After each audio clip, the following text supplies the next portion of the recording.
Testing. 1, 2, 3, 1, 2, 3, 1, 2, 3. Okay, does this work? I don't know why it's doing this. Saved. Okay, well, we'll sort it out later. So welcome. How's everybody doing today?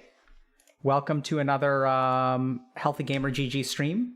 My name is Alok Kanoja. I'm a psychiatrist practicing in Boston. Ooh, this chat box is big. I'm going to move this over a little bit. Move you over a little bit. There we go. Just a reminder that everything we discuss on stream today is intended to be for educational purposes only, and nothing is intended to be taken as medical advice. So if you guys have a question, please go see a licensed professional. Okay. So just a couple of announcements. So for those of you who don't know, Dr. K has been out for a couple of weeks. I had the privilege of accompanying Evil Geniuses to the International, which was quite the experience. And today I'm going to share with you guys what that was like. Just a couple of quick announcements. We're going to stream tomorrow. So I think it may be a little bit more of like a normal stream. So this is sort of a bonus stream because we kind of haven't been around and a lot of people have been wondering. And then, wow, this chat box is really big. Let's shrink you a little bit. There we go.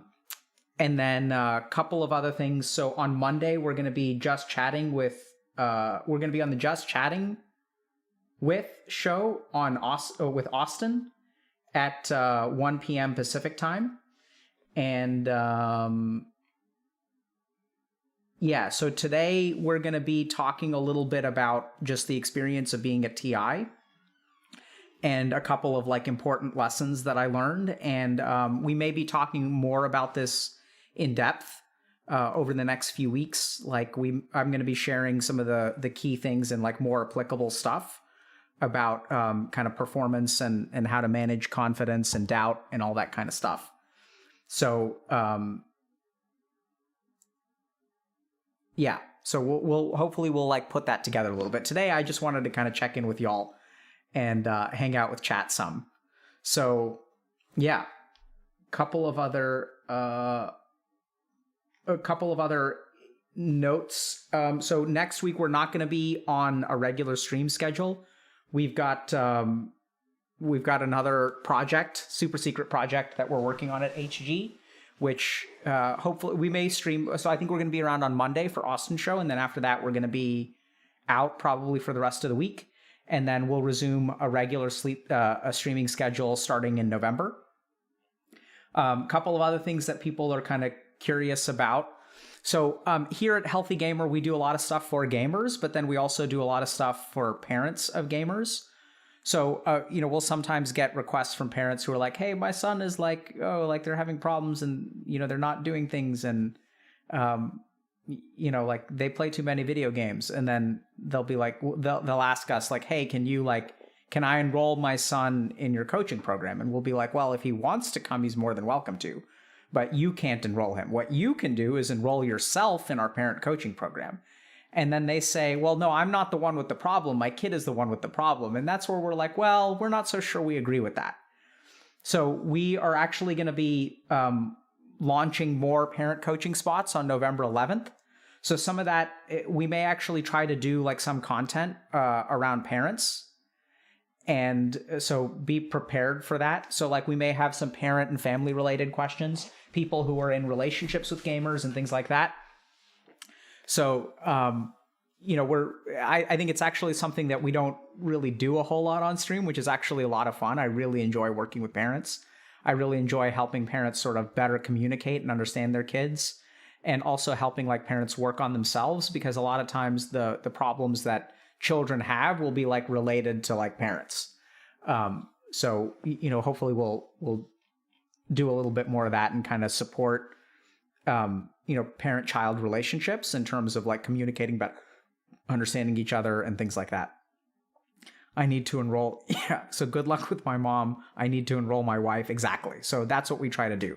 So I know it's kind of unorthodox. I know it's a little bit weird, right? Because like we're Healthy Gamer, but I do think that a big part of what y'all struggle with or what we struggle with as gamers, like it's not just us, right? There's a lot of things in our lives. There are a lot of relationships that we have Sometimes we have toxic influences, and like working on that side is like really important too.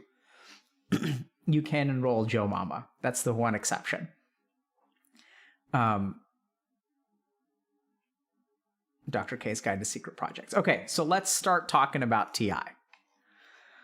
All right, so for those of you that don't know, there is an esport called Dota 2, and every year they have, or most years anyway, they have a major tournament called the International. And the International is the largest esports prize pool, like basically every year. So this year it was like a $45 million prize pool, and you've got 16 to 18 teams, I think, that are competing every year. And so I had the honor of accompanying Evil Geniuses to the International, and we had been working together for actually the whole year, so we'll talk about that in a second. But here's like the first thing. So I've done a lot of work in esports, but I have never accompanied an actual team and like, you know, been with them intensively for such a large tournament. I mean, I guess theoretically it's, you know, TI is the biggest tournament of the year in esports in general. And boy, like the experience is like absolutely wild. So the first thing that like I was very surprised about is I've been in a lot of like stressful situations. So like there's this slight trigger warning around physical stuff, like people being sick. But so I remember when I was an intern in residency, we had one code. And if you guys don't know what a code is like what you guys see on TV when people pull out the paddles and stuff. It's like basically when someone's like, you know, like in kind of some kind of like ventricular fibrillation or something like that. So like their heart isn't working, and or their heart stops beating, and then you have to like do chest compressions and stuff. So these are like really stressful things. Like you get, you know, like the PA over in the hospital is like code blue, room, whatever. And then there's like a swarm of people that run into the room. And I remember there was this one particular code where there was someone who had a problem with their heart, and I was doing like chest compressions, and like, you know, the movies don't show you this, but like a very common thing that happens when people like, or you know, when you're doing chest compressions on people, is you'll do like you have to cause the heart to beat, right? Or not beat, but you're like squeezing blood out of the heart. That's literally what you're doing. So sometimes like, you know, what they would tell us in residency is it's okay to crack a rib to like save a life. So you have to like push down really hard. The other thing that they don't really tell you is that oftentimes when you're doing chest compressions, people will start to vomit.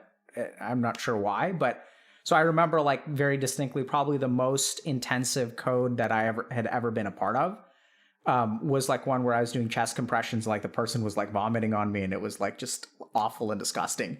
Very, very high stress. I've been in other stressful situations like, you know, acute suicidality, my wife giving birth to kids, like just really high stress stuff.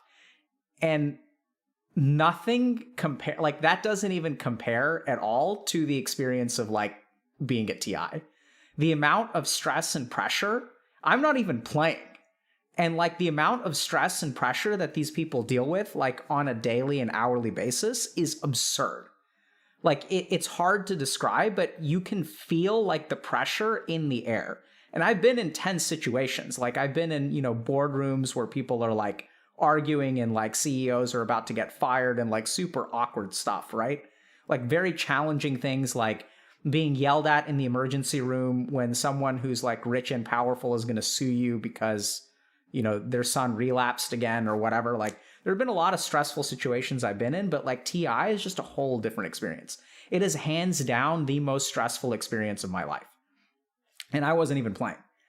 So the first thing that I kind of want to like say is like, it's absurd. So what I would describe the feeling as is anytime that your team is playing, right? So I'm in like a separate room with, you know, EG's coach and we're watching the game. And like when you're watching them play, the other thing that I was kind of surprised about is like TI wasn't fun. I was expecting to have fun. Like I went and watched TI live and at TI 8. So this was like 3 years ago, and it was like a blast. It was like one of the most enjoyable experiences of my life. But being a part of the tournament is just so incredibly nerve-wracking. It's like, it's terrible. Like the pressure is so bad. So what I would describe it, the closest feeling that I've ever had is I remember a couple of weeks ago, one of my kids was playing on a trampoline and they fell off the trampoline. And so as a parent, like I'm 15 feet away and I see her like falling and I see her like, you know, because the trampoline's elevated, right? So she falls off And then there's this moment where, like, as a parent, you're not sure if they're okay or not. You see the fall happen, time kind of slows down. You run over to the kid. And then, like, you know, when they get up and they're like, you know, they're not hurt and nothing's bleeding and or whatever, like, you feel this immense amount of relief. It's like this very intense tension where you don't know, like, oh my God, did my kid really just hurt themselves or are they okay? And then you run over and then you see them, like, and they're fine. And then you get like this relief that washes through you. That whole experience lasts like 2 seconds. Like, literally it lasts like 2 seconds, right? They fall, you can cross 15 feet like pretty damn quick.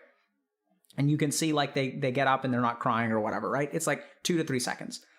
Being at TI is like that 2 to 3 seconds for like hours at a time. Because when you're actually watching a game, like, you never know, right? Like, someone could throw, someone could like these people, like, because you can see the whole map and like, you know that your players can't. And so you know what the other team is doing. You know they're like smoke ganking, or you know that they're like someone's farming under a ward, or you realize like, oh my God, like the enemy's sneaking Roche. Is the team going to realize it? Or are they going to figure it out? Are they not going to figure it out? Like, you know, someone screwed up and they spent one of their cooldowns. Like, how are they going to take the fight? Like, now's the time that they need to take the fight because the stuff is on cooldown for the enemy team. Like, it's just this constant feeling of like, you don't know what's going to happen. It's like watching, like, it's you just don't know. And when you win, like, you're not happy. Like, that was the other thing that was really, really surprising. Like, sometimes people are happy when they win, but most of the time it's not like happy. It's just relief. It's like there's no positive emotion. It's just tons and tons of pressure and negative emotion followed by like, oh, thank God we didn't screw it up, right? And so it's like, it's just mind-numbingly stressful. So I think that was like really educational for me in terms of, you know, just not like the pressure is just overwhelming. So the other thing that I want to say is like the players are absolutely amazing. So these are some of the most resilient individuals I have ever met. And I think especially about some of these folks, like, because they do this, right? Game after game, tournament after tournament, like year after year. They sign themselves up for, you know, you practice for like hours, weeks, months, right? You're playing pubs, you're scrimming, you're, you know, even like doing stuff with Dr. K, like you're doing everything you can. You're talking about the game, you're thinking about the game. And then in a moment, like it could be for nothing because you just lose, right? And like then the game is over. And so what these people do is they like sign up for this experience, like game after game, tournament after tournament, like year after year. I think Ice has been to 9 TIs, and like just the amount of resilience you have to go to wake up every day and like do this over and over and over again, when success is not only not guaranteed, it is statistically unlikely, right? Because at the end of the day, 90 players go to TI and 5 of them win and 85 of them lose. It's the way that the game is designed to be. TI is designed not to make winners, but to make losers. And this is something that I think people, like especially fans, like when you criticize and stuff, which we'll get to that in a second. I don't think people really appreciate that this is a game that year after year these players are signing up for, and like loss is almost certain. Right? It's crazy. You have like a 90% chance of losing. Like that's just what it is. And it's the amount of strength and internal fortitude that it takes to show up and play this game like over and over and over again is like it's amazing. Like these are some of the most resilient people I've ever played with. Or I'm not played with, but like worked with. So like what I mean by resilience is if you kind of think about it, like, you know, every time you go to a tournament, like you just don't know what's going to happen. And the amount of like faith that you have to develop in yourself, the amount of uncertainty that you have to deal with, you know, it's so crushing. And like, you just have to develop such a core of internal strength to like tolerate that. You know, it's kind of hard, but in real life, like chances are you're going to end up okay if you keep trying, right? If you think about like relationships, for example. So sure, like any individual relationship may have a small amount of chance of like working out. But at the end of the day, like most human beings end up in somewhat of healthy, happy relationships. most human beings end up with some amount of like, success within their career, in their job. Most human beings end up like, if you play a video game, like if you purchase a video game, you're gonna like have some fun playing it, right? Like most of normal life is like leans towards success. I know we kind of talk a lot about how people struggle with failure and things like that, but at the end of the day, like most human beings are like doing okay. When you get up and you go to work, there's not like a 90% chance that you're going to be fired at the end of the day, right? When you go out on a date, or let's say you're dating someone, like 90% of marriages don't end up in divorce, right? So I think it's just really, it was very eye-opening to see how incredibly resilient these people are and how much the deck is actually stacked against them, because it absolutely is. So the next thing that I kind of want to talk about is that, so I'm going to talk for a second about EG's performance over the year. And I think there's like a lot of lessons to be learned. I learned a lot, so it was a very educational experience to me. And I think it was interesting to see, what principles do I personally try to live by? Do I advocate that sort of apply to TI? What amount of, psychology or like principles of like how to live your life, like apply to TI? And so I think the next thing that I want to talk about is just the season as a whole. So I worked with EG over the course of the year, which, a lot of people don't know. And I think overall, like I'm really proud of the team. So I think that the team is understandably like disappointed in their TI performance. And I think people are disappointed in EG and things like that. And I also felt some degree of disappointment. But I think this is like really important in life, is that like, if you really look at their season, like they had a good season, right? So they made it to, they made it to the grand finals of 2 majors. You can also say, oh, they didn't win a single major, but I think they were number 1 in the DPC league, which means that if you look at their performance across the year, it was like very, very strong. And this is kind of the problem with TI, is that TI is an esport where the only thing that matters is, or Dota is an esport where the only thing that matters is TI. So I'm going to give you guys just an analogy to illustrate like how bizarre of a situation this actually is. So let's say I'm a surgeon and I'm operating on like the president of the United States or like the prime minister of, my country or whatever. And if that patient dies on the surgery table, like, is that bad? Absolutely. But it doesn't invalidate the 1,000 lives that I saved before that one experience, right? It's certainly bad and it's certainly important. You can even argue that like that person who's on the table in that moment is more important than people who have come before it. But esports, and especially Dota, is the one place where it doesn't matter how good of a job you do prior to TI. It just doesn't matter. It's an eggs in one, like all of your eggs in one basket, like to an absurd level. So I think one of the key things that I kind of took away from this experience, and what I tried to, help the players understand, which they may not understand, and it may not be an issue of understanding, right? Because this is their life. But I think it's important to be like okay at being disappointed in yourself, and also like to be able to feel pride at the same time. So, the way that I feel about my TI experience is overwhelmingly, I'm proud of EG. I'm proud of what they've accomplished, and I understand that they're disappointed. I felt some disappointment too. But it's like, it's really important in life to recognize that even when you don't do something that you really wanted to do, or the results that you were shooting for are disappointed, that you be able to take pride in like other stuff as well.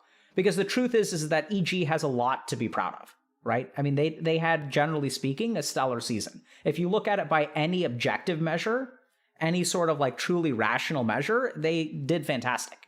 So they made it to TI, which, let's remember that like a lot of good teams actually didn't make it to TI this year.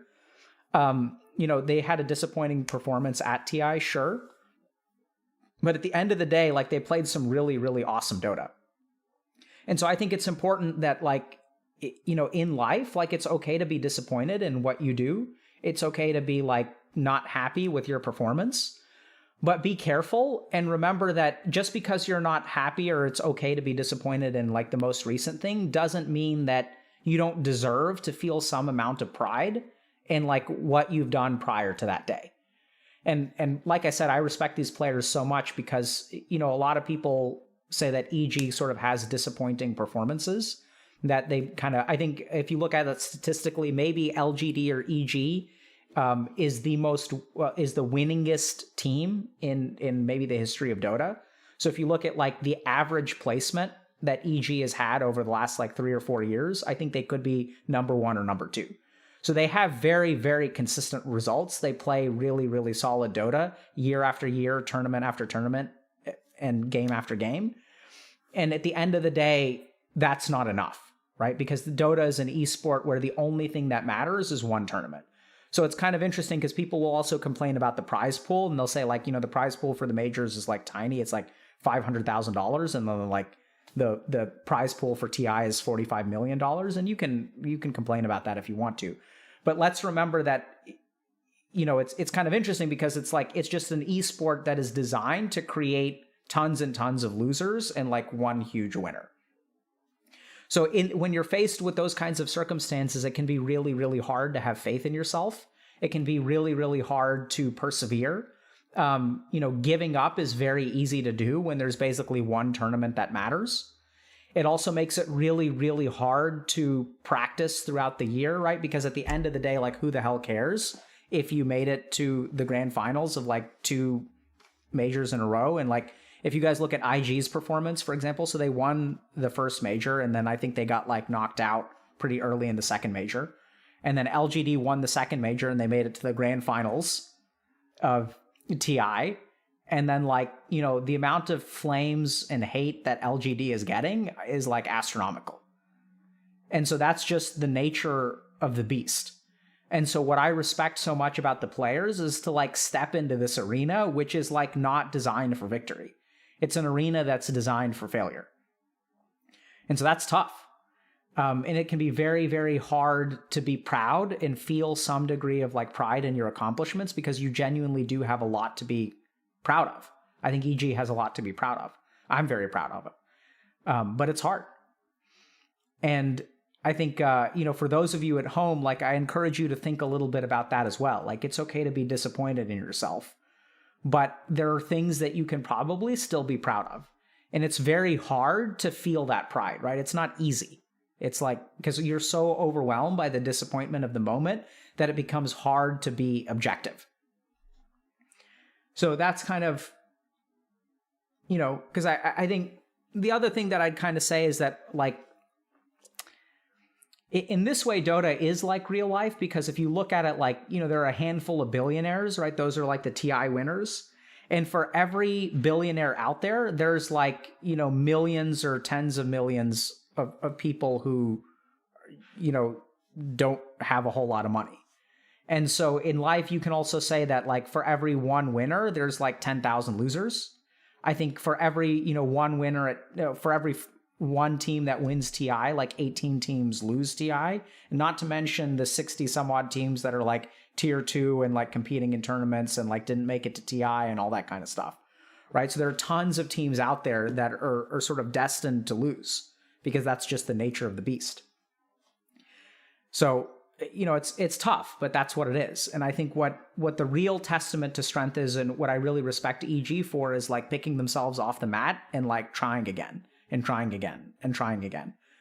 That doesn't even mention, not even to think a little bit about the toxicity that a lot of the players face, right? So I know that especially like, Reddit and stuff like that, we're going to talk about this in a second. Everyone likes to analyze like what happens at TI. So let's talk about that. So, oh man, there's so much to say. Okay. So I want you guys to think about this for a second, okay? What determines whether a team wins or loses a particular game of Dota, right? Like what goes into it? Like what do you think actually like goes into it? And the really shocking thing is that if you look at these actual games, and like I'll ask y'all, I'm going to assume that you guys know about, what happened at TI and stuff. But if you guys think like if LGD in, let's say that LGD in Team Spirit, there's like 1,000 alternate universes. What percentage of the time do you think in those 1,000 alternate universes, what number, like what's the percentage that you guys think Team Spirit would have won? And what's the percentage that you think LGD would have won? Right? So people are saying like 75% LGD, 90% LGD, 50-50, 20% LGD. So here's the first thing to understand about like Dota 2 tournaments. Dota 2 tournaments are not designed to have the best team win. And you can definitely argue, I mean, there are a lot of good arguments against that, right? Like you could say, well, clearly like the team that has the mindset and whatever, they're the ones that win the best. And I'm not saying that the teams that won don't deserve to win. What I'm saying is that the tournament is designed for entertainment, not to actually like scientifically assess which team is the most superior. Do you guys get that? Like that's why they have best of ones. So I'm not saying EG is the best team, by the way, and it's not copium. I'm just saying, it, like, you know, in science, when we're trying to find a particular answer, what we'll do is like we'll do a randomized controlled trial with like 10,000 subjects so that we can really figure out what is responsible and what isn't. So Dota is a game that's designed, or at least tournaments are designed to be spectator sports. And if you think about all of the alternate universes that exist, what percentage of the time would you guys say that Team Spirit would win? And what percentage of the time would you say that LGD would win? And we're seeing a variety of answers. My point is, my point first and foremost is that it's complicated. So one thing I came to understand about Dota 2 is it is way, way, way more complicated than I ever understood. And so like, I think the biggest thing about Dota is that it seems very easy to understand when you're watching a game, like, why you lose a game. And if you guys want to understand this, like, you know, have a 2K MMR player like myself analyze a replay, and then like, you know, we can say, oh, like, you know, this, we lost because this person fed. We lost because mid didn't rotate. We lost because of this. And then if you take like a 6K MMR player, and then you have them analyze the replay, the answers that they're going to come up with are going to be different from the 2K MMR players.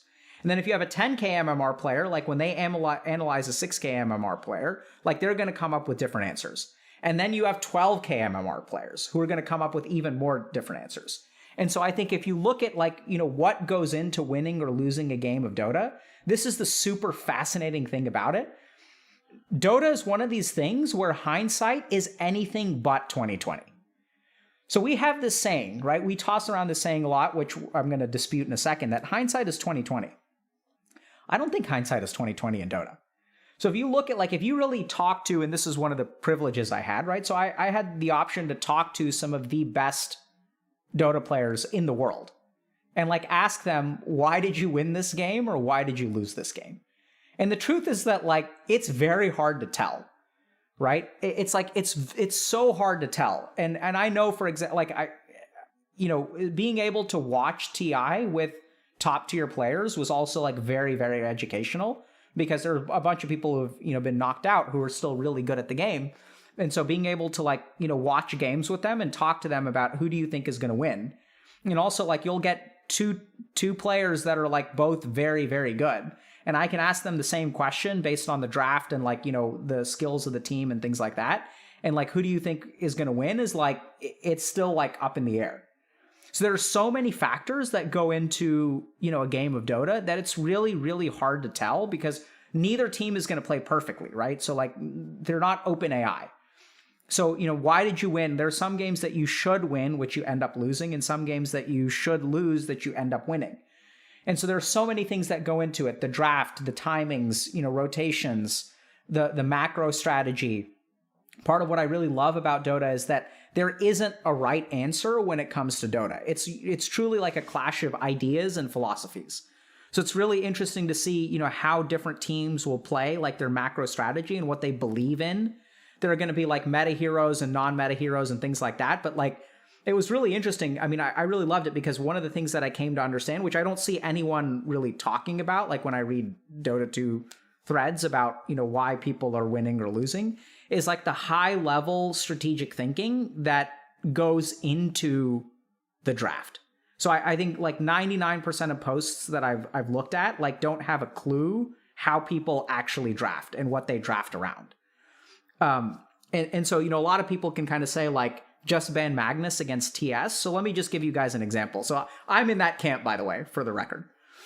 But let me give you guys let me ask you a question, okay?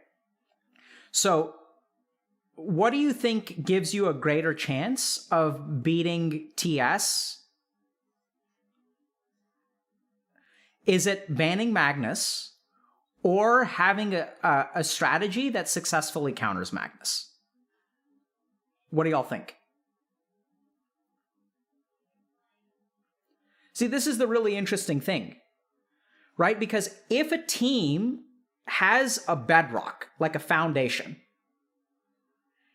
and you have figured out a way to counter that foundation, letting them pick it and then countering it could give you a better option at actually winning the game. Right? So and this is where, like, if you look at everyone kind of saying, so this is exactly my point. So some people are saying ban it, some people are saying counter it, some people are saying you can't counter it. And so this is like, this question is impossible to answer. So you can have lots of opinions about it. And so like this is just the one example of, you know, you'll see like different philosophies. So I think like Secret is a good team that has faith in itself to be able to counter strategies. And if you kind of think about it, like what they'll do is they'll say like, yeah, so LG did counter at game 3 and 4. Exactly, right? So this is what happens. Like if you're LGD, like in game 3, you know, what you decide to do is you're like, okay, go ahead and pick Magnus. And then like, you know what they're going to do. You know what their play is going to be. And if you're successful in countering it, you're actually at an advantage compared to if you just ban it and don't let them play it.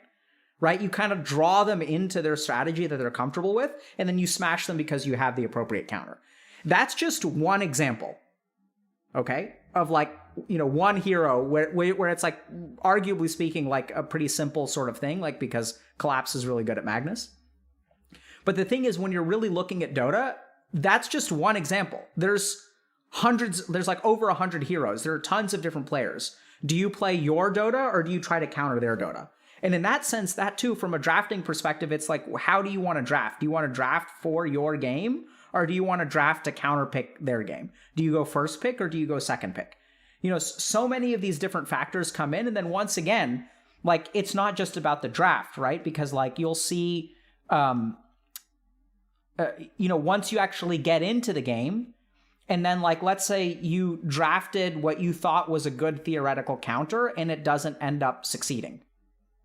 So then the question is like, did you not execute it properly because, you know, the player who's, let's say, playing Rubik was rusty and hadn't played Rubik in a while? Like, was your strategy the problem? Or is your execution the problem? And that's another example of like an impossible question to answer. So Dota is one of these things where the more I learned about the game, I realized that there's like a massive amount of like Dunning-Kruger going on, where everyone can look at the last 5 minutes of the game and say like, oh, they should have, you know, like the carry just got too farmed. It's GG. But how did the carry get farmed? When did the carry get farmed? Why weren't they ganked? Were they ganked? Or was it that like, you know, the team did a good job of protecting them? Or like, what are all of the reasons that go into it? You know, and so hindsight is anything but 2020. And I would sit there for, you know, hours and hours and hours and talk to Dota players about specifically EG, right? Like, you know, when you guys lose a game or win a game, like what are the reasons for your win and what are the reasons for your loss? And at the end of the day, people can come up with opinions and you have to have faith in those opinions. But I think that like it's staggering because there's no gold standard in Dota. And that's what's really bizarre is that in the rest of the world, like we tend to have objective answers, right? When you take a test, there's an answer key so you can know objectively whether you're right or wrong. Like even in medicine, if I suspect someone has COVID, I can do a test and determine objectively whether I'm right or wrong. In Dota, there's just so much uncertainty. You never know what the right answer is. All you have is your judgment. But there's no such thing as an answer key. There's no such thing as a biopsy. Sure, you can watch the replay and you can come up with conclusions, but at the end of the day, hindsight is anything but 2020. And this is also where I think, like, for those of y'all at home, I think it's really important to understand this principle. Because I think most human beings will go around believing that hindsight is 2020, when in truth, it's anything but. So I'll give you guys just one example. So I was working with someone who was interested in getting married. And so they were dating this one person for a while, and the relationship fell apart. Dating a second person for a while, and the relationship fell apart. Third person, fourth person. So they had 4 sort of serious relationships over the course of, let's say, 3 or 4 years. And every time something falls apart. And I would ask the person, okay, why did your relationship fall apart? And they said, okay, well, the person just prioritized their career. Like they weren't willing to, their career was more important than the relationship. So we decided to break up. Okay, totally fine. What happened with the second person? Well, the second person had daddy issues. So, they just had daddy issues and it was like a problem. And so like they had to work on themselves before they were ready for a relationship. Completely reasonable. Third relationship, why did the relationship fall apart? Well, this person had a problem, like they were an alcoholic, and like the drinking was just super out of control. And so like, that's the reason the relationship fell apart. And what's the fourth reason the relationship fell apart? Well, I don't know, like we just kind of drifted apart. They got kind of busy with work. I kind of got busy with work, and things just kind of drifted apart. And so you can look at a situation and you can like really say that, you can answer with confidence, but at some point, like you don't actually know if any of those things are correct. And so at some point, what I do with that person is to, ask them like, well, okay, like, what do you think your contribution is, right? Because there's a common denominator here. There's like a common denominator of like, well, maybe like you're actually the problem and it's not any one of those things. And so this absolutely applies in Dota and in real life, where like a lot of times, people will believe they understand why things happen, why you can't get a job, why you're lazy, why you self-sabotage, why you're forever alone, why you get passed over for promotions, why you wind up with like, friends who don't respect your boundaries. There are all kinds of things. And you can say like, oh, this person doesn't respect my boundaries. My in-laws are a pain in the ass. You can attribute reasons to all kinds of things in life because that's what our brain is designed to do. Our brain is designed to formulate patterns from uncertainty. Like that's like the biggest goal of the brain, right? It's how we're able to tell that clouds lead to rain, because our brain is really good at associating, taking correlation and attributing causation from correlations. So, for example, and this is how people will even come up with little rituals, right? Like, I have my lucky underwear. Well, like, what's up with that? It's just, I don't know. Like, my lucky underwear, like, the reason I failed the test is because I didn't have the lucky underwear, right? So there's all kinds of things. That's what our brain does, is it tries to make sense of chaos. The problem is that oftentimes it doesn't do it correctly. Oftentimes it does do it correctly, right? Because we are pretty good. We, as human beings, figure things out. We've sent people into space. We've figured out how to develop a vaccine against COVID. I've figured out how to adjust camera and things like that. And I figured things out relating to stream. And so it's really tricky, but like in Dota, hindsight is not 2020. And for those of you like who really think you've figured everything out in your life, I'd strongly encourage you to question your hindsight as well, because chances are your hindsight really isn't 2020. If you really think about it objectively, there's no right answer to why you and someone else managed to break up, right? There's no actual objective answer. There's just opinion. But that's not what our brain tries to tell us. Because the truth is that, in a game of Dota, there are so many factors that go into it, and you never really know. Which is the other reason that I respect these guys a lot, because like in the face of never really knowing, you have to develop confidence and like transmit that confidence to your team and try to play this game that you will never know if you are adequately prepared for, right? So you prep the draft and you kind of think about what you're going to play and you practice and you scrim and all this kind of stuff. And at the end of the day, you never know whether you're actually going to like succeed or not. And this is really different from most other dimensions of life because like, for example, for a test, like if you study enough, right? And assuming that you have some, basic level of IQ and you can handle the coursework and things like that, you can basically work your way to getting an A. Like the A is there if you work hard enough, right? Maybe you've got ADHD and that needs to be treated and things like that. But generally speaking, you can work your way to an A. Generally speaking in life, like you can work your way to a particular goal. Like if you try hard enough, I think most people will end up in a relationship if that's what they want, right? Like you can try really hard and you can work on a bunch of things and you can get there. In Dota, like I don't know that you can ever get there. Because at the end of the day, like there's someone on the other side of the table who could be working just as hard as you are. And so even though you put in all this work, like it could be luck, it could be RNG, it could be that they had a better idea than you did. It could be that their ideas happen to align with the current meta. So even though your ideas are superior, that like the meta favors their ideas over your ideas. You can certainly also argue that the good teams are the ones that adapt their ideas to the meta and things like that. So that like the point is that you can make a point and counterpoint for any given thing. And like you'll never know what the right answer is. So it's just incredibly complex.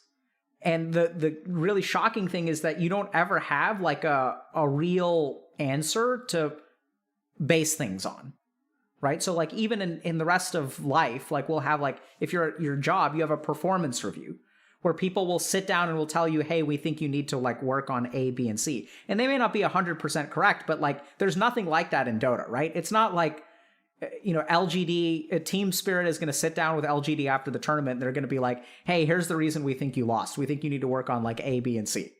Like professional teams are not going to give each other like feedback to help them improve. So it's like, how the hell do you improve? How the hell do you know what works and what doesn't work? It's just a mind-numbing amount of like uncertainty and poor quality information. It blows my mind. And so then also, like, if we talk about, now there's the TI shuffle season, right? So everyone's like rumoring about what's going to happen, what's not going to happen. By the way, I know a lot about what's going to happen, but I can't say. So, do you kick a particular player? That's another great example of like, you never know, right? You never know, like, so like, let's say you have a poor performance at TI. Do you replace someone or do you not replace someone? Is that person the reason that you lost? Okay. Is that person the reason that you lost? You never know, right? Like, so you can kick someone and you can replace. I have theories about why people get kicked and why teams are successful. There's so much I've learned to chat. But it's like challenging, right? So like, just think about that question. Like, how do you know that kicking someone is going to lead to success? You don't. How do you know that that person was really the problem? You actually don't. Like, you can assess and you can make a judgment, right? But you never really know.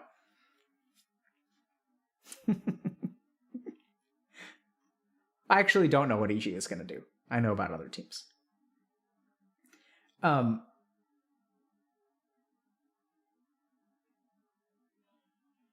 Yeah. So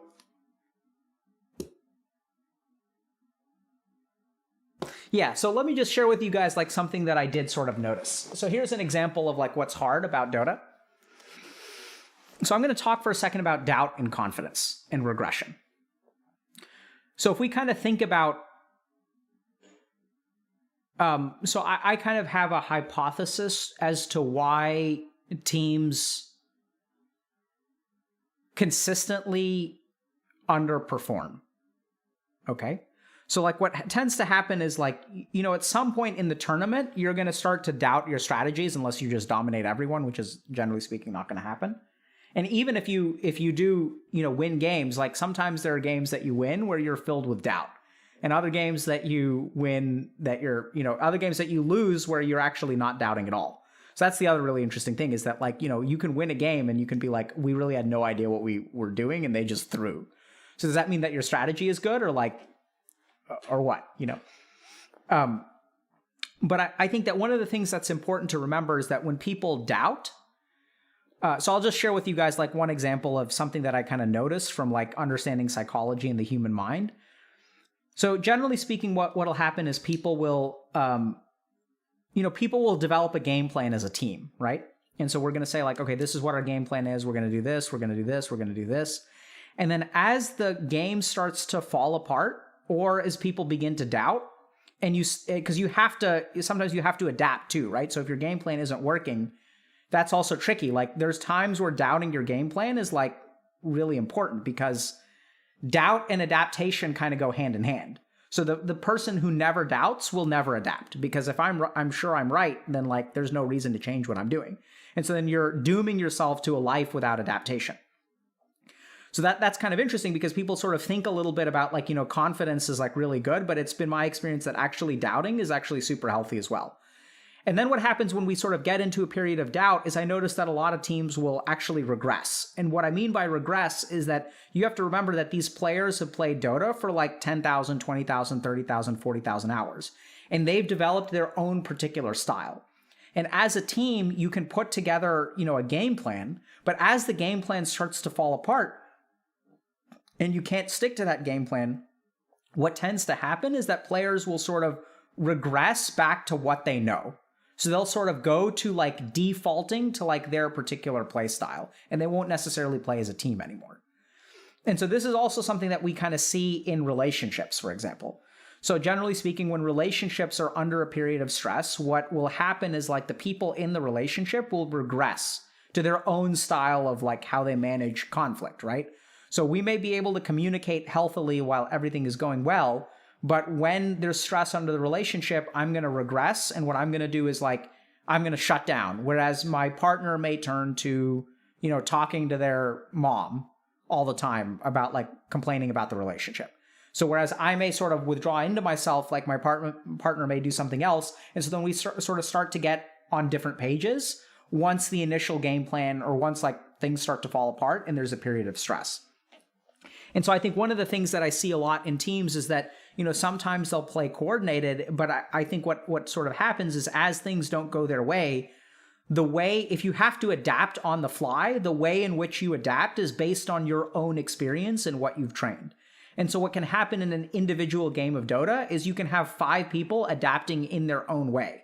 And so when they start to adapt in their own way, because they're not all thinking exactly the same, because once again, they're not OpenAI, they start to become uncoordinated. And so working on these kinds of things is a lot of like what I was kind of doing, right? So helping people like coordinate, communicate, helping people recognize some of these kinds of things.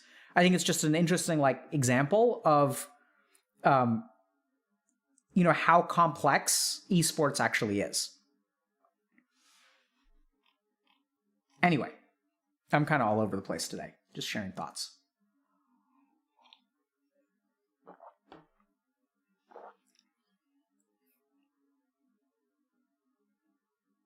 I don't know. Do people not have 40,000 hours in Dota? Do pros not have that? Well, so some people are saying Dr. K equals best coach. So so there's 2 ways to look at that, right? One way to look at that is that EG had a good season. The other way to look at that is that EG placed 9th to 12th at TI. So what do y'all think? Is it Dr. K or Dr. Keck W? Could be either one, right? It depends on your standard of judgment.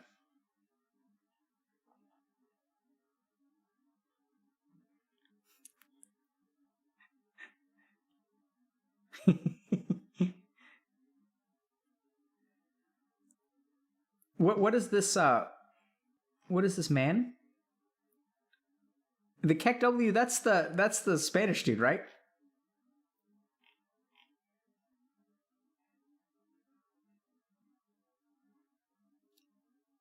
El Risitas. That's the guy who's like, "Y tú, y tú." That's this guy, right? Yeah, that guy's great. Okay, so next thing that I want to do is I'm going to share with y'all just a couple of takeaways. So here's what I'd say is like some of the most important stuff that I learned from being at TI. So the first kind of takeaway is that really like the only choice you truly have in life is to move forward or not move forward. So as I just kind of said, you never really know why you may have won or why you may have lost, right? You get disappointed. You don't really know, like maybe the job market is bad. Maybe, she's just not that into you. Maybe he's still getting out of a relationship. You never really know why things don't go in your favor. You can hypothesize, and by all means, you should hypothesize. It's healthy to hypothesize so that you can adapt, work on yourself, etc. But at the end of the day, you never really know what you did wrong or what you did right. There's no perfect source of information. So if you guys have setbacks in life, I think the first thing to understand is it's not about necessarily figuring out the right answer. It's about deciding, am I going to try again or not try again? And it's certainly it's been my experience, and I thought about this a lot too, where people were sort of asking me, like, I remember Kruthi was sort of asking me, do you think it was like worth your time to go? And I think it was absolutely worth my time. I mean, would it have been nice if EG won TI? Like, absolutely. Would that have made me happy? But I don't think that the experience was a failure just because EG didn't win TI. I think there's a lot to learn from, I learned so much. Like it's just, I haven't been this clueless about something and learned so much in many, many years. So it was one of the most educational experiences of my life. And I think the first and only real question is like, do you move forward? Like, yay or nay? The second thing to understand is that in life, despite all of your best efforts, winning is not guaranteed. And I know it's kind of interesting, but like we don't really view it that way, right? Like I think at the end of the day, you can try your best. You can try to get in shape. You can clean up your wardrobe. You can get a nice haircut. You can have a makeover, and you can ask out your crush, and they may still say no. So you can, and you don't have to be participating in TI to understand this, right? Any game of Dota, you can show up in any game of Dota, a pub game, a TI tournament game, and like you can give it everything you've got. It doesn't matter. Like you can give it everything you've got, and you may not win. So one of the hardest things about life is that no matter how much effort you put in, you are never guaranteed to be successful. So the next thing is that, speaking about, how to be successful, is I want y'all to understand that, like, even though you can never guarantee success, there are very, very concrete things you can do to improve your chances of success.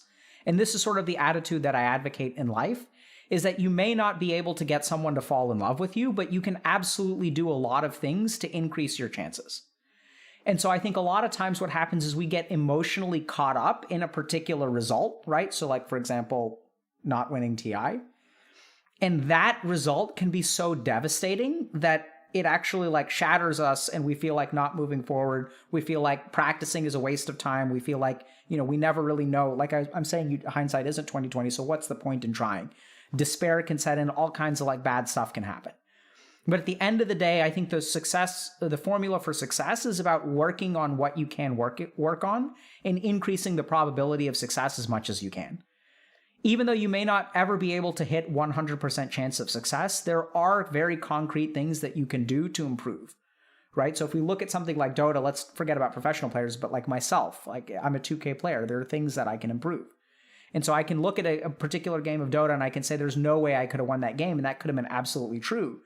But you have to be able to hold the dialectic, which means hold kind of contrary things at the same time, which is that it was impossible for me to win this game. And at the same time, there are a lot of things I could do to get better. And so if you guys are feeling stuck in life and you don't really even though you may never be able to get to a 100% chance of success, it doesn't mean that you are powerless in the face of your circumstances. There are absolutely things that you can improve. Right. So if you're stuck, I'll just share, I applied to medical school 120 times. And even though I got rejected 120 times, like each time I got rejected, it was 3 application cycles. So really 3 times, like I applied to 40 medical schools. And, each time I applied for the application cycle, the next year, like I can work on that application, I can improve it, and I can try to apply again. So I think if you want to be successful in life, even though it's kind of bizarre, but don't shoot for a guaranteed success. Just try to increase your odds of success as much as possible. And this is kind of the last thing that I sort of learned, is that it's really important to stay detached. And I know that this is a big philosophy that we have at Healthy Gamer, right? So we kind of advocate for devoting yourself to your actions and being detached from the outcomes of your actions. And what I mean by that is that, you can never win a game of Dota. All you can do is play a game of Dota to the best of your ability. And if you lose that game of Dota, all you can do is try to learn from the best of your ability. So you can watch replays, you can practice last hitting, you can think about item builds, you can talk to other people about it. You can try to improve your odds of success. And then the second game that you go into, you're still not guaranteed success, right? There's nothing you can do to guarantee that you will win a particular game of Dota. And so this is something that's really, really hard to do in Dota and in life. But I think that this is where, I'll share this, but I know it's kind of weird, but, Dota is the same game. Whether you're playing it in a pub, whether I'm playing it, or Arteezy's playing it, or, Ame's playing it, or Collapse is playing it, it's the same game. The heroes are the same, the items are the same, the timings are the same, runes spawn every 2 minutes, bounty runes spawn every 3 minutes. The game is exactly the same, whether you're playing a pub or you're playing in the grand finals of TI. It's exactly the same. So what is it that makes your ability to play it so different, right? What is the difference between a pub and being in the grand finals at TI? It's all up here. And so this is the big thing that I think a lot of people miss, is that most of life is just what it is. But your ability to succeed at life or crack under the pressure all comes from here, right? Because what is the pressure? The game is exactly the same, right? Like last hitting mechanics are exactly the same. Like the patches, for the duration of this TI is exactly the same. The items are the same. Everything's the same. And in life, like what we do on a daily basis is sort of exactly the same. You have to wake up, you have to decide, okay, am I gonna study today or not study today? Or, it's all the same. Where the pressure comes from, where the confusion comes from, where the doubt comes from, and where the confidence comes from is all up here. And too often in life, when something doesn't go our way, what we try to do is find some external thing to blame, right? The reason I didn't get promoted is because of like politics at the workplace. And you can sort of say something like that and you can say, okay, like, so GG, I'm done.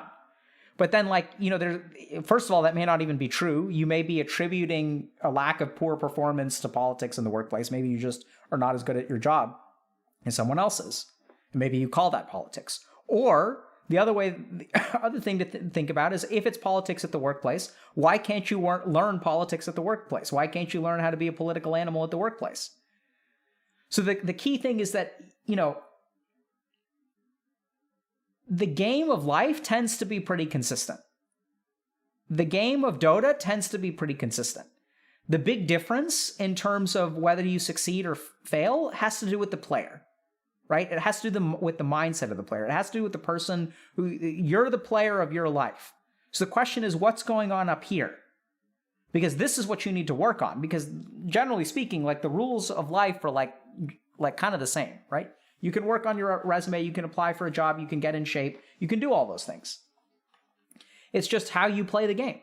So it all kind of comes down to you.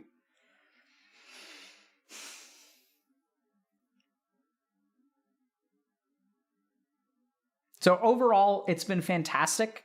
It was an amazing opportunity to be able to go to TI. I'm honestly honored.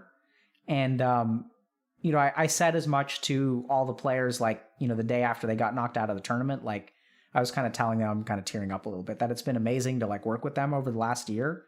I'm really grateful for the opportunity. I'm proud of them. I'm proud of what they've accomplished. I understand that it's okay to be disappointed. But just personally, it's been an amazing opportunity, and I'm so grateful, because as someone who has been playing Dota since it was a Warcraft 3 mod, the ability to go to go to TI was amazing in and of itself this year, because of COVID and all that, right? So I was super lucky there. And to actually be able to sit down and talk to players, right? So I've been watching RTZ stream for years, and to be able to sit down and have lunch with him, it's amazing. I'm so lucky. I'm so lucky that I was able to be a part of their journey, even if it is a little bit disappointing.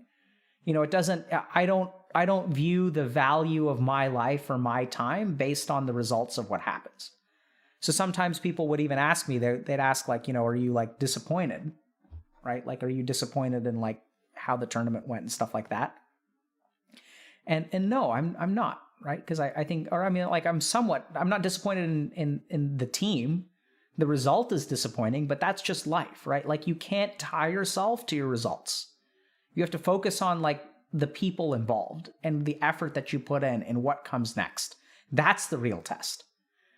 And so, I feel like this is what I'm about to say is a little bit idiotic. I was going to say that, the real test comes after you lose TI. Because I think that's really what makes us who we are in life. It's not about how we win, it's about how we lose. Right? So if you think about, people who I respect, they're not the ones who had it really easy, had a 90% chance of success, and then ended up getting the promotion. It's the person who failed once and then picks themselves up off the mat and tries to do better and decides to apply again. And so I think this is something that I encourage all y'all to take to heart too. And I saw this lesson being lived out, and hopefully it'll continue to be lived out. Which is, in life, you can't control what's going to happen. So the only thing that you really have within your power to control as a human being is what you do with the loss. And like I said earlier, TI is a tournament where there are 5 winners and 85 losers. It's literally how it's designed. It's designed for the vast majority of people to be losers. And unfortunately in life, I think this is also true that most people are the losers. The winners are few and far between. There are very few of us, who really have the opportunity for success, are lucky enough to succeed. Sure, is there hard work, but like, if I think about myself, it's like, did I work hard? Yeah. Some people will say like, oh, you deserve your success. I don't know that I do deserve my success, because it's not like I work any harder than, let's say, a single mother of two who's like working 2.5 jobs, right? I remember having patients like that who work actually way harder than I do.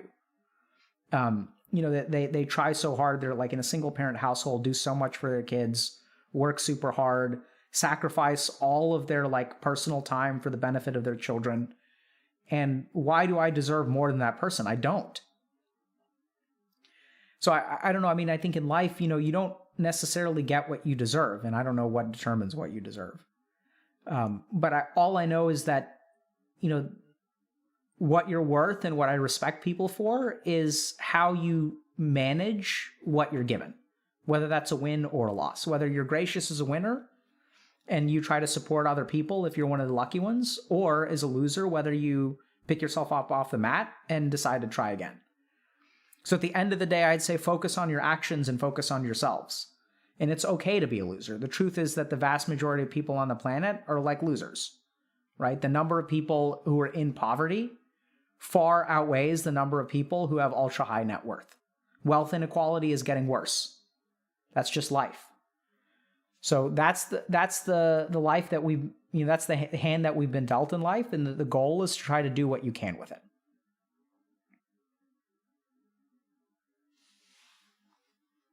Questions?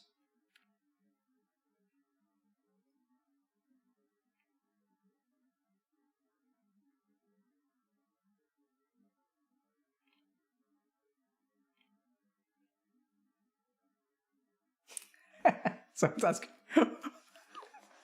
will you be attending the next TI? Bro, I attended this TI. The team that I worked with got 9th to 12th. Will I be attending the next TI? Let's start by asking the team whether they want me there. You guys are making it sound like I've got an invitation.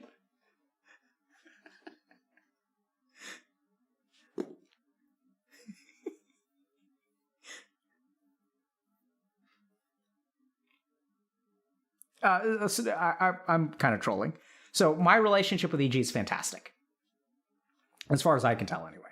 So I think we got to be really close, and it was really awesome. I really loved going. Really loved getting to them. I think irrespective of whether I go to TI or don't go to TI or, whatever happens, I think hopefully we'll be friends for, a long time.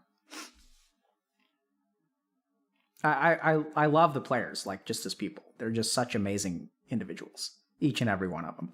They each have their own particular style and like manner, but they're all fantastic.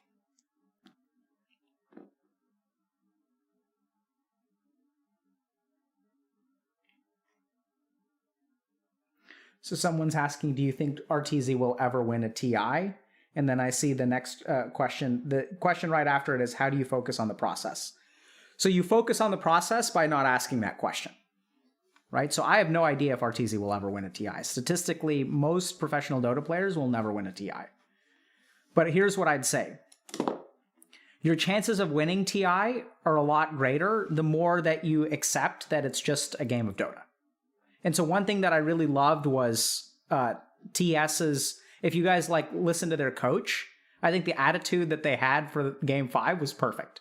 So someone asked him, what's your strategy? And he's like, my strategy is luck. Our strategy is luck.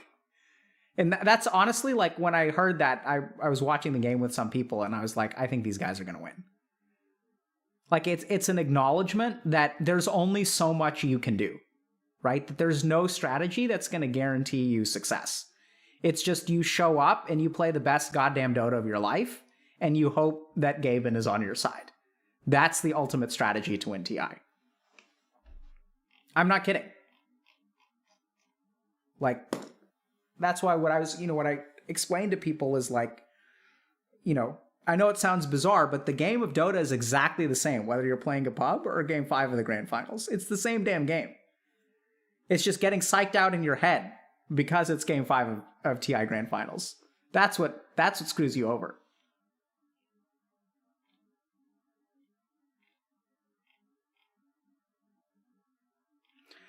So people are asking specifics about EG. I'm not going to comment specifically on players and like what's going on. So I think that like all of my other clients, so the relationship is public, obviously, but I think they're all entitled to privacy.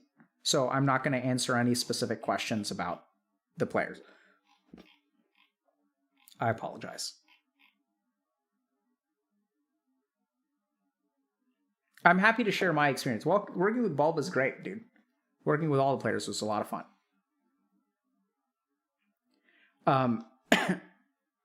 Yeah, I've talked to a lot of other teams.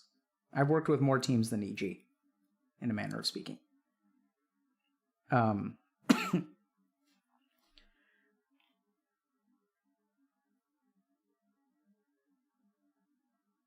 So just a little bit about Romania. So I know that we probably jumped on this bandwagon a little bit too. So like we sent out some pictures of like, the quarantine food and stuff like that. So here's what I'd say. I think Valve gets a lot of crap, right? They said like Valve should do this and Valve should do that. And I think PGL also like got some crap. I think y'all have to understand. So I think this is once again the internet being judgmental. Like organizing a tournament during COVID is not easy. There are so many things that go into like organizing a major esports event.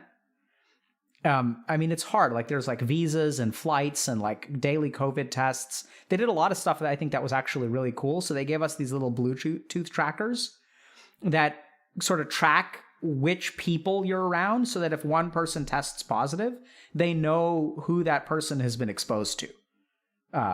Because they know based on your Bluetooth data. So it's not like a GPS tracker that it like tracks your location.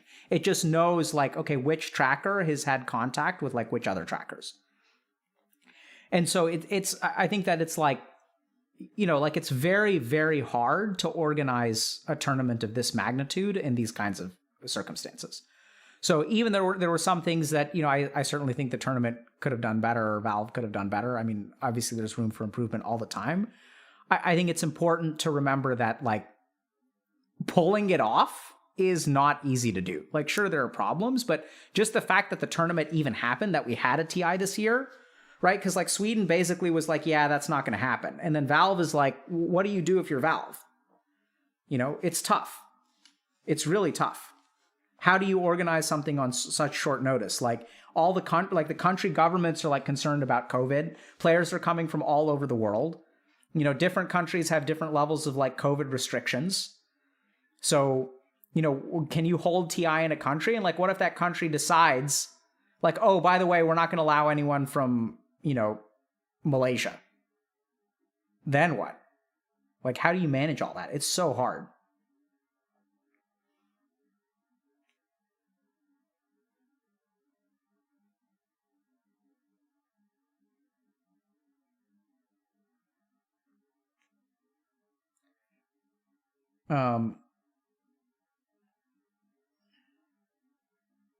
Student Florida. Yeah. I'm just reading questions. If you guys, I thought the Seb and No Tail casts were excellent. If you guys didn't see those, like, I think really listening to their view, I think they shared a lot of information. So I'm not sure. I think Seb said he was retiring, right? Is he? I don't know. But yeah, the draft panel was brilliant. I also think, so did I get some dope TI merch? I did get some TI merch. It was really nice. And I was also a little bit disappointed because of all the COVID restrictions. So the people who were going to bring all the merch, like, couldn't come. So the other neat thing, technically, chat, technically, okay, there's one story I can tell you guys, okay? So when we first got to TI, when we got to Romania, it turned out that IG and Aster had players who had gotten COVID. So, I was kind of asking people, I was talking to Fly, And so I was like, Fly, wow. So like, that's crazy that, these people, people got COVID and stuff. What happens if one of y'all gets COVID? Like, do you guys play with a stand-in or what? And he's like, no. Like, there aren't stand-ins. Like, the tournament rules are such that you can't play. Like, you can't like pull another player from a different team or something like that. So I kind of asked him, if a team gets eliminated and you guys like someone gets COVID like mid-tournament, can you like pull someone from a different team? And he's like, no. And he's like, the stand-ins have to be from your pod of 8. So each team gets 8 people. And so he's like, and so he was like, if one person gets COVID, then Bulba's going to have to play. If another person gets COVID, then Wilson's going to be second stand-in. And then if 3 people on the team get COVID, it looks like it's going to be Dr. K playing. And I got to say, that is the scariest moment in my life. Like, I've been with a lot of scary moments. And I was like, Tal, you're joking, right? And he's like, no, I'm not joking. He's like, if 3 people get sick, like, you're going to have to play at TI. I was like, oh my God. And so I was so terrified. I was like, oh my God. That's so scary, dude. But technically, I was on a team at TI. I was the 3rd stand-in for Evil Geniuses. 2K MMR, boys. I just gotta say, I'm glad I was like, man, I'm glad I streamed Dota like a few weeks ago, because I actually played a little bit of Dota.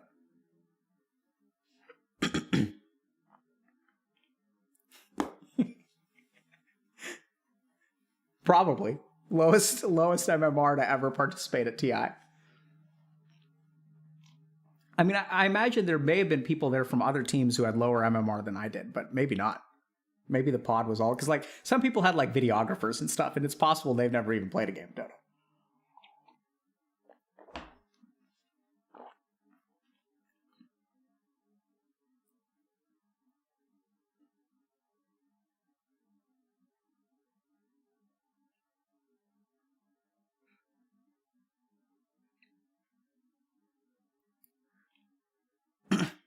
Someone's asking me which champion would I play. Are we talking about LoL?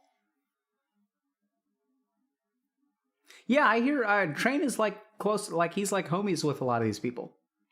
Yeah, so a lot of people are asking, am I going to do it again? So I was memeing earlier, but the short answer is I don't know.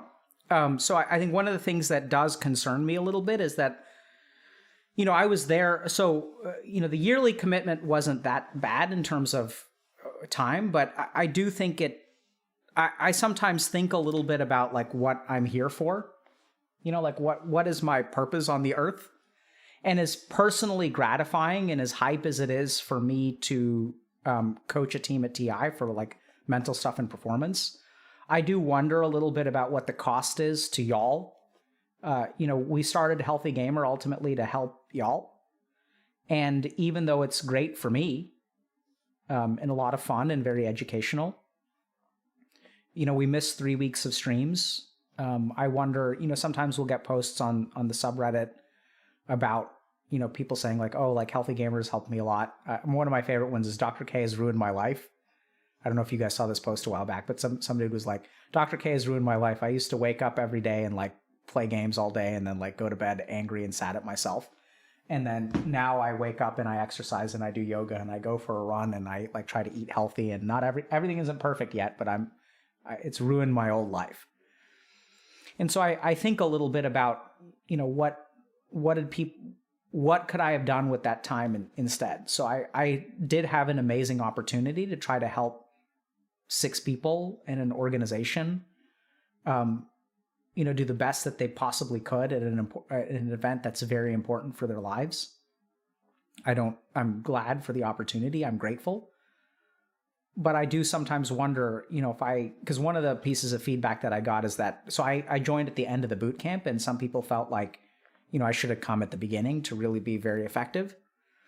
And so if the boot camp, so could I take 5 weeks off? Like, I don't know. Right. I don't know. So I just worry a little bit about that kind of stuff. And really so I think what it comes down to is dharma. What's my dharma in this case? Is it to help EG to try to win TI next year, or is it to help y'all? Can I do both? Can you guys get help elsewhere? Which is part of the reason, by the way, that we started the coaching program, because like, that way at least HG stuff was ongoing. People continued to be. So I wouldn't have even done this if we didn't have a coaching program, because because at the end of the day, the coaches are still helping people, right?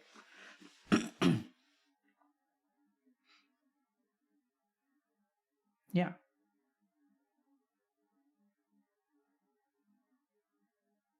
But Dr. K, doesn't your mental health matter? Don't you get to need to live your life? We get help the other 49 weeks of the year.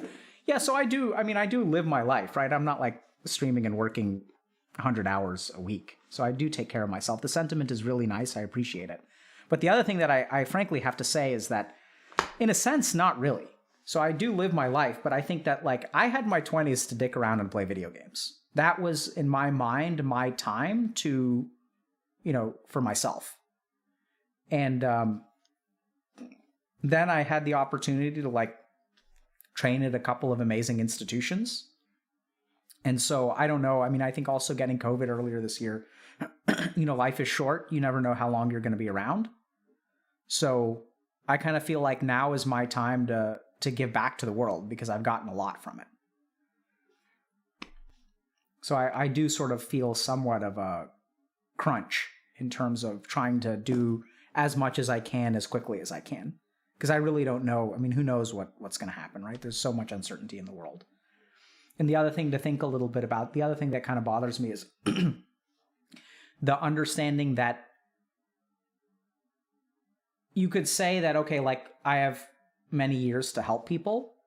But one of the things, part of the reason we started Healthy Gamer, so I'll tell you guys just a quick story. So when I was finishing up training, I got a couple of very good job offers. And awesome people, awesome places to work, and people who were very supportive. And they said, like, hey, like if you want to be like the expert in video game addiction, like we'll help you.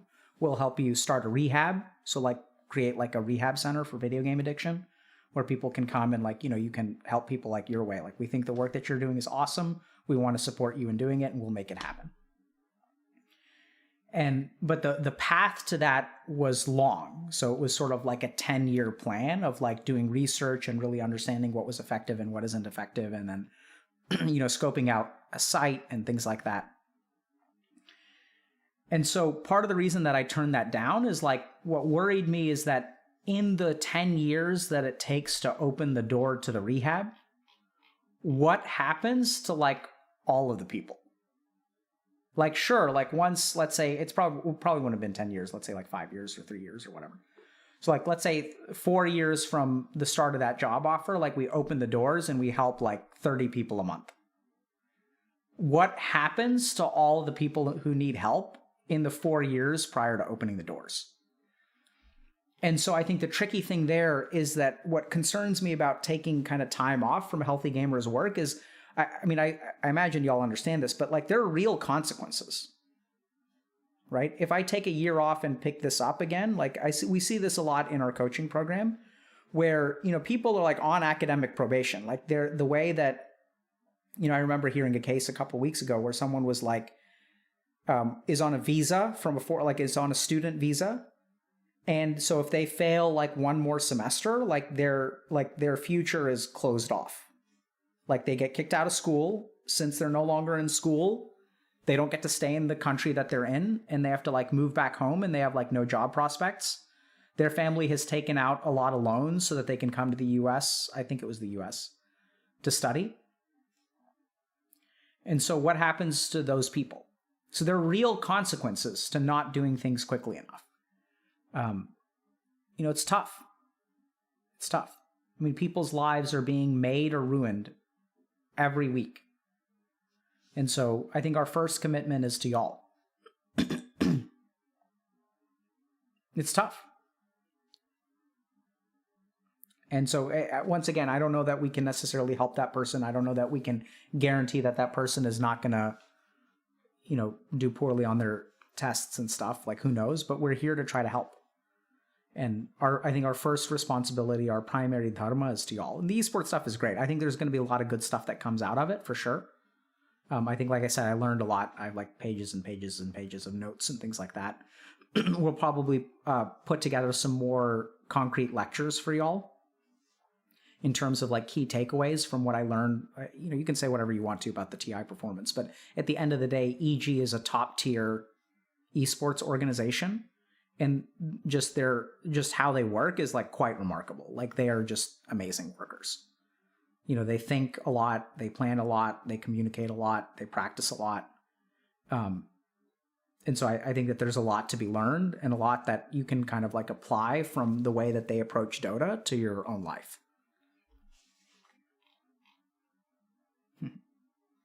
Sponsored by EG.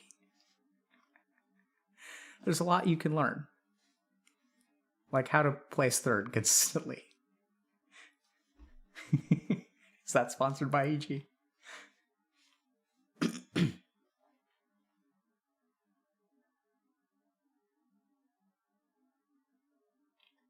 I did not read the interview with Spirit Psychologist. I didn't know they had one. I thought only 2 people had psychologists.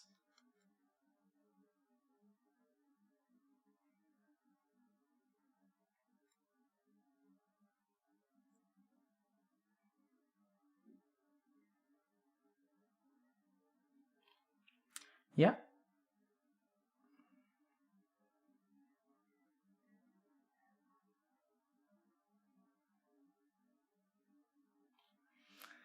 Yeah, so people are asking about other like teams and stuff. So I think so here's the thing. There's like people don't talk to each other at the event much, which I guess makes sense, right? Because they're competing. But it's not like a meet and greet. Like it's like everyone's like there's a lot of tension in the air, man. So I would have loved to talk to more people. There are a couple people that were up late and stuff. I hung out some with Jenkins and BSJ the last day. That was fun.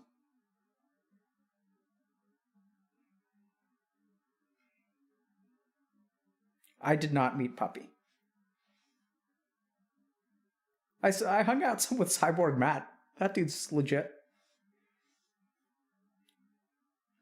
But I think everyone's they're all focused. Like it's like, I'm not gonna like go up and introduce myself to people because they're there to compete, right? It's the most important tournament of their year. So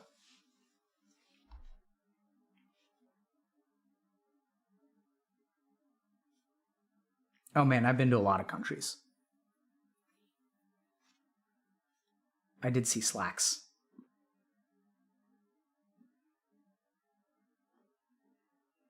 Got to hang out with Effie some. Effie's great.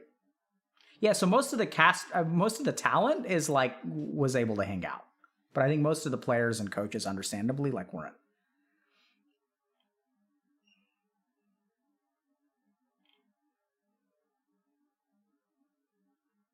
No, I wasn't. I didn't even know if Ice Frog was there. Maybe he was, maybe he wasn't.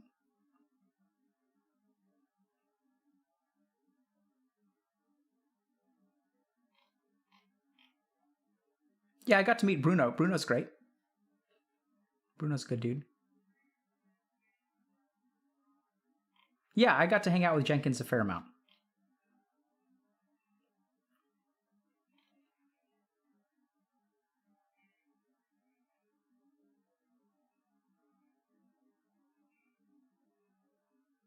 No, I think Red Eye, I don't know all the details, but I think people had accused Red Eye of some inappropriate behavior. So I don't know the details of that kind of stuff, but I think he's out of the scene.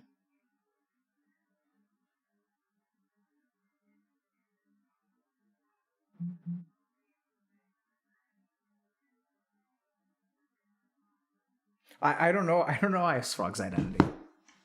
I'm not sure. I don't know. Okay, any last questions, chat? So, couple of things. No. I'm feeling I didn't get to play the new hero. So a couple of things before we wrap up. So we're going to launch parent coaching on November 11th. So if there are any parents in the audience, or you think that your parents could benefit for some, with some communications training, what we try to teach parents how to do is like communicate with their kids, like in a healthier and more productive way. A lot of times parents will sign up to sort of help their kids or try to set limits on their kids around their video gaming. So be careful about that if you're recommending your parent. But generally speaking, the way we advocate for it is in a healthy gamer way, which is not like disciplinarian, but like the goal of the program is to help parents support their kids to accomplish like what they want to in life. So it's not just about cutting back on the video games. It's about understanding that like if you want to get your kid to stop playing video games, you have to help them discover something that they find like a lot of value in and is like good for them. So that's what we're trying to do. So if you guys know anyone who's interested, here's a link that we're posting.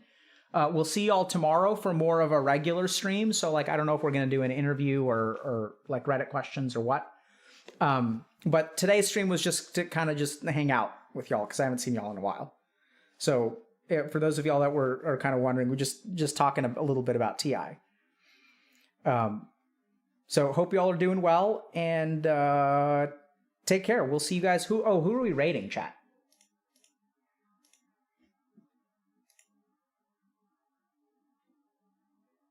Who to raid? Okay, we can raid BSJ.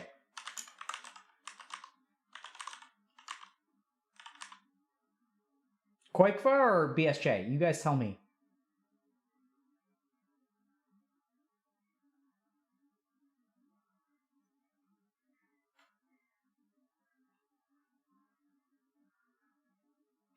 Okay, we'll raid BSJ. All right. Send BSJ some love. We'll see you guys tomorrow, actually. So we're going to do back-to-back streams because we haven't been here for a while. So today was just a kind of a hangout stream, and let's go watch some Dota. Take care.